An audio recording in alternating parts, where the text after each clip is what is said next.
This episode is about Paul of Tarsus. Tarsus is on the south coast of Turkey, the bottom coast that faces Syria and Israel across the bay.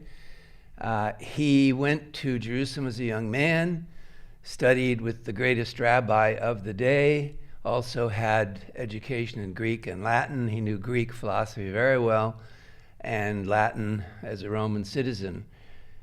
So young Paul is a very international figure, well-educated, and soon he'll be widely traveled. Now, why is Paul so important to us at this point in our studies? Paul is the author of the first documents of the New Testament. The earliest documents are his letters written in the 50s. So if he was born at 5 AD and lived to 65 AD when he was executed in Rome, same time as Peter, 64, 65, executed by Nero in his persecution of the Christians.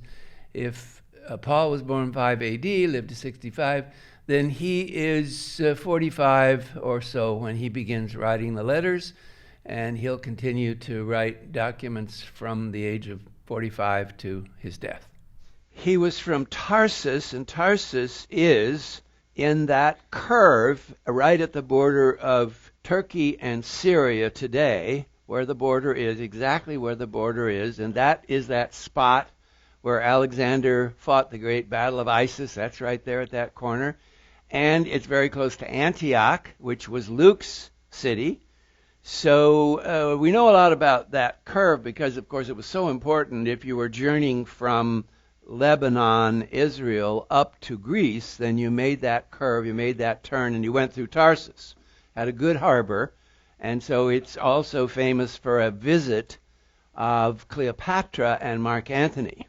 And it's at Tarsus that Cleopatra sails her famous ship into the harbor. She wants to impress Mark Antony because he's the power from Rome. She's the power from Egypt, and so she sails into the harbor, and she has up on the deck all the lovely, very lightly clad Egyptian ladies that she can marshal, standing up high with wind blowing their filmy outfits up against their very well-revealed contours.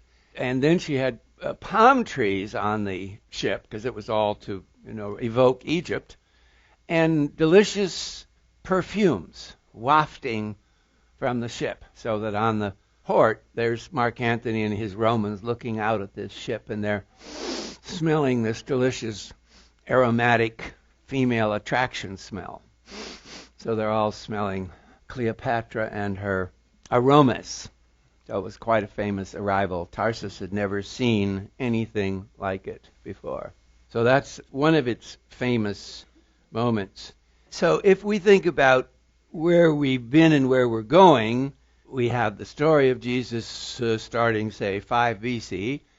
We have Paul encountering it at maybe 35 AD, somewhere like that, in Damascus. And then we have him in his career, about which we know so much because at a point Luke joins him on these travels, and his narration in the book of Acts changes from the first person to the first person plural.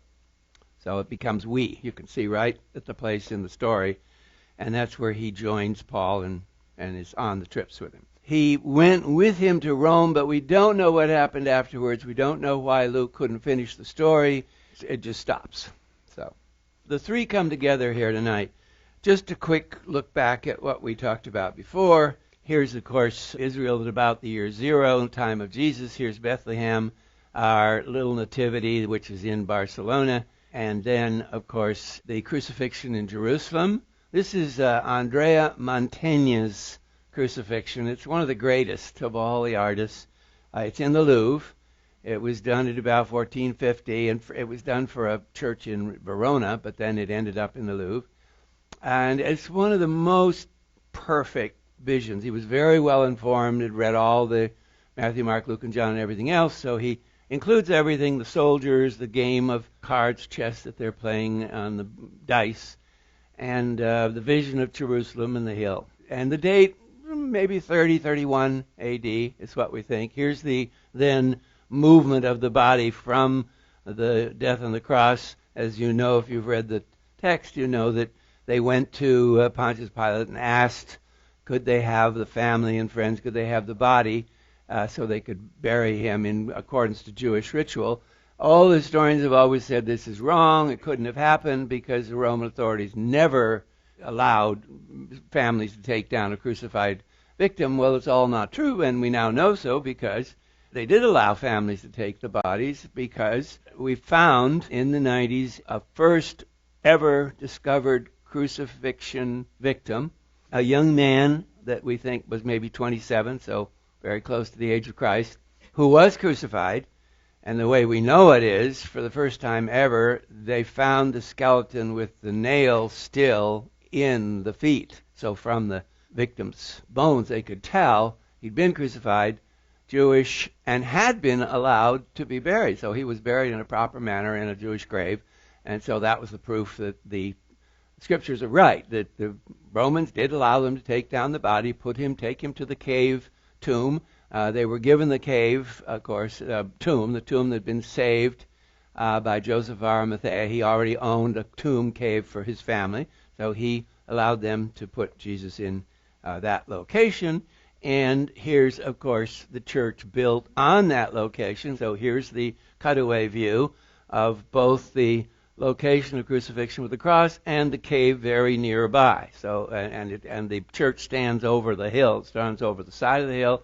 That's a cutaway, and there's the inside. And there's, of course, the little edicola that stands over the place where the tomb is. And so Paul's alive during all of these events and is a Jewish student, rabbinical student in Jerusalem. So he had come from Tarsus. He was clearly a part of a Jewish family in Tarsus that had Roman citizenship, meaning a fairly high-level Jewish family. And because of the family being citizens, Roman citizens and Jews, he went to Jerusalem to study and studied with the greatest rabbi in Jerusalem, Gamaliel. So he was being given the best education you could get, and from what probably was a fairly fine Jewish Roman family. Here's the empire at this time. Here's Tarsus. There are remains in Tarsus of the Roman rule, so there are Roman walls, and there's the location of it on the map right there at that little corner where the coast, the north-south coast of Lebanon and Israel, makes a turn, 90-degree turn, and goes east-west along the south coast of Turkey. Here's the called Cleopatra's Gate, which is still there from the time of the Civil War with Mark Antony, Octavius, and Cleopatra, and Paul comes to Jerusalem. So he would have been there, if we could take a guess, let's say he's there in 25 A.D., meaning could have encountered many of the apostles who were later to join Jesus. He could have known them, met them, certainly in the city of Jerusalem, and he's studying with Rabbi Hillel Gamaliel, one of the great rabbis of the time. And then sometime, maybe 32, 33, 34, so he could have been in Jerusalem for 5 years or more as first a student and a rabbi, and planning to go on somewhere to head up a congregation. And then at one moment he is on his way to Damascus and has this dramatic experience, the road to Damascus. He's going from Jerusalem to Damascus, so you go up north. And on the road to Damascus, he's struck down. He has this dramatic experience. It's exactly like Luther's experience, except Luther had a storm with lightning all going on around him. And he tells us about it. As you know, in his conversion, he changes his name from Saul to Paul, just as a sign.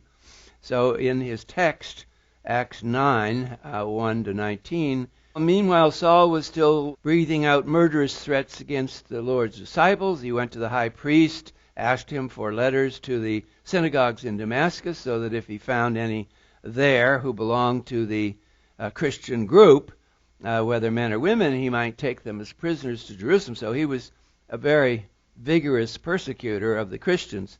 Now, if you think about this is just a few years after the crucifixion. So there aren't There aren't thousands of Christians. There are hundreds, maybe hundreds. As he neared Damascus on his journey, suddenly a light from heaven flashed around him. He fell to the ground, heard a voice say to him, Saul, Saul, why do you persecute me? And he asked, who are you? Lord, I'm Jesus, whom you're persecuting. Now get up and go to the city, and you'll be told what you must do. The men traveling with Saul stood there speechless. They heard the sound, but they did not see anybody. Saul got up ground, but when he opened up his eyes, he was blind. He couldn't see anything. So they led him to Damascus, and that's where he goes through this whole experience of considering what's just happened to him. So the road to Damascus, you've all heard it. You've probably used it. This is his road to Damascus. For several days, Saul was with the disciples in Damascus. Immediately began to proclaim Jesus in the synagogues. Acts 9. He's the Son of God. All who heard him were amazed and said, it's not this man who made havoc in Jerusalem among those who invoked his name, and has he not come here for the purpose of bringing them bound before the chief priests? Saul became increasingly more powerful and confounded the Jews who lived in Damascus by proving that Jesus was the Messiah. So now we can say this begins his ministry. There it begins the ministry in Damascus in 35, 36, 37, certainly by 40. So he's on his way, beginning these trips, and as you see on our screen here, from 40. So if so, then it's 25 years. So he works as a preacher, minister, traveling almost constantly from the beginning for 25 years. And the map on the screen shows you it with color the different journeys. We know about them in detail because he wrote a lot of letters from a certain place to a place, and then Luke wrote it all down too, so you have two sources to sort of match it up. And now, by our date, everybody knows where these trips went. So some of it, of course, first right up the coast of Israel and Lebanon to Antioch, which was Luke's city, and then a little bit interior, making that curve right around where the Battle of Isis had been, and then along the coast to Tarsus. Now he would have known a lot of people in Tarsus. We don't know anything about his family. We only know that his parents, grandparents, etc., were upper-class Jews and Roman citizens. So that set them apart. This is Greece, essentially, within the Roman Empire.